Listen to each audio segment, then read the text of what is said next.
have been learning about the different types of figurative language. And remember that figurative language is when an author is trying to use description to go about something in a non-literal way. So they can do that through idioms, allusions, hyperboles, metaphors, similes, personification, onomatopoeia. There's a lot of different types of figurative language that authors can use to describe certain situations instead of going through a literal sense. So today, today we are going to be reading Parts by Ted Arnold, and we are going to be looking at specific types of figurative language that is used throughout this text. So we are going to be using a tool called Picture It. So on one side of your paper, you are going to draw the literal meaning of the figurative language that is being used.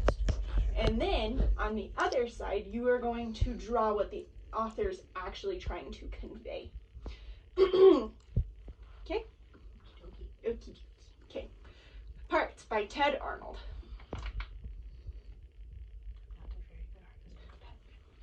I don't know what's going on or why it has to be, but every day it's something worse. What's happening to me? I think it was 3 days ago I first became aware that in my comb were caught a couple pieces of my hair. I stared at them, amazed and more than just a bit appalled, to think that I was only 5 and starting to go bald. So, what type of figurative language do you think is being used here? Do you really think that he's going to start being bald because he's lost a couple pieces of hair? No. So, if that's not the literal meaning of the word, right? Or the phrase, what kind of figurative language do you think is being used here?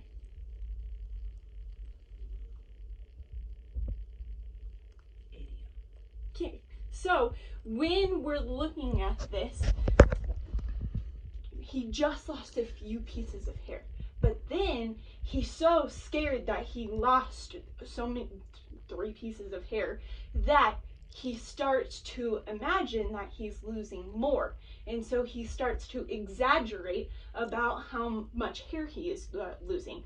So I think that he is using hyperboles here. That's what I meant. Just thought of that one, yes. Because he only lost a few pieces of hair, and somehow now he's going to be bald. So on one side of your paper, can you please draw the literal meaning of him going bald, and on the other side convey what the author is trying to say?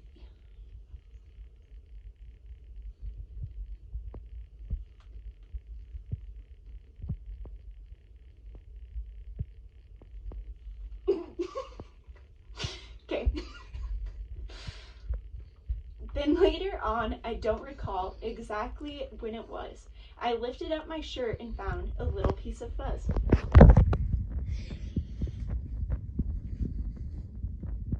Looks like popcorn.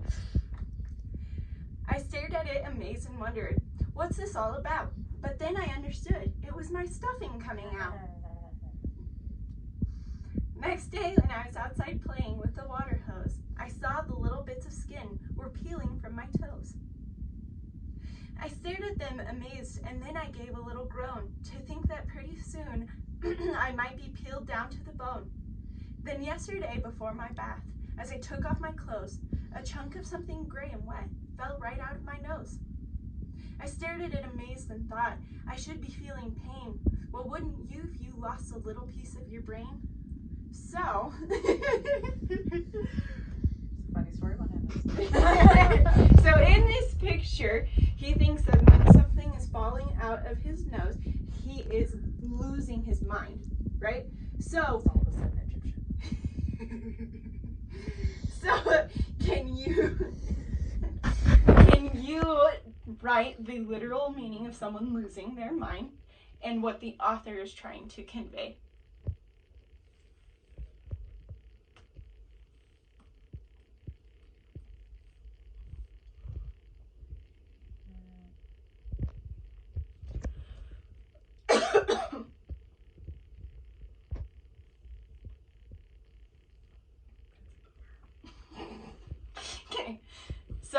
I don't think that he is losing his brain, right? When something falls out of your nose, necessarily it's not your brain. So I think he is exaggerating again how scared he feels that his body is changing and that he is not adapt to cope with that. Another hyperbole. Yeah. So now today I'm sitting here enjoying Dr. Seuss, and suddenly I realize a tooth is coming loose. I wiggle it, amazed, dismayed, too horrified to speak. Without my teeth, how can I eat? I already feel weak. Now I'm really worried. I'm as scared as I can be, 'cause finally what's happening is very clear to see. The glue that holds our parts together isn't holding me. And now I'm thinking to myself, what's next in line to go? Might it be my ears? Might be my eyeballs? Who's a kid to know? One day I might be playing ball and have my arm fall off. Or maybe I could lose my head if suddenly I cough. Quite soon I'll be in pieces in a pile without a shape. Thank goodness Dad keeps lots and lots of masking tape. What? You forgot to tell me teeth fall out, and when they do, some brand new teeth will soon begin to sprout? My hair, my skin, and everything, there's nothing I should fear, so all of this is normal. Whew, that's really good to hear. So, in this page, we see that the author is using this woo, right? So that is what I think a sound word. So what do we call a sound word? Onomatopoeia. Good. All right, so on your page, instead of doing the literal and what the author is trying to convey, I want you to create your own example of onomatopoeia.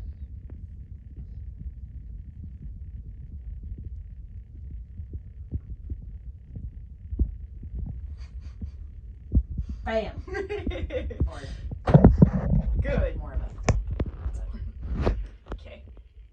Then tell me, what's this yellow stuff I got coming out of my ear?